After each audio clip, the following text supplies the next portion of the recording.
I didn't go to the wedding looking for love. I went because she was my friend, because she had been there through years that felt longer than they should have been.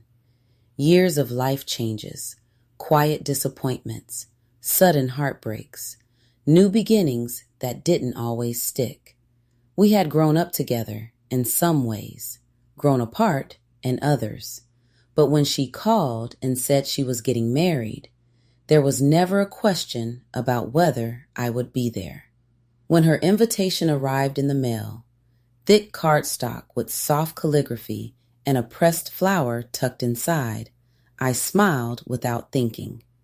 I said yes the same day.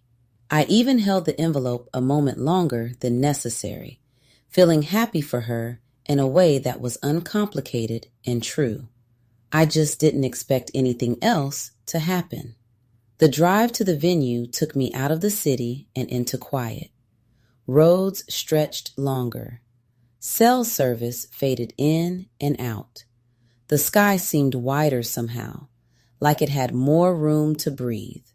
By the time I arrived, the late afternoon sun had softened into gold, casting long shadows that made everything feel slower, gentler. The venue sat tucked among tall trees, the kind that looked like they had watched generations pass through without saying a word. White chairs were arranged in neat rows, pale florals tied delicately to the ends. It was simple, thoughtful, and intimate, the kind of place where love didn't need to be loud to be felt. I found a seat near the middle, smoothing my dress, taking a quiet breath before anyone noticed me.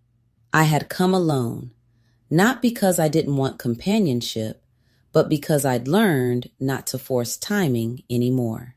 I had learned that wanting something didn't mean it was ready to arrive. Love, especially, had taught me patience and caution. As guests settled, conversations softened into murmurs. Programs rustled. Someone laughed quietly a few rows behind me. Then the music began, and that's when I noticed him.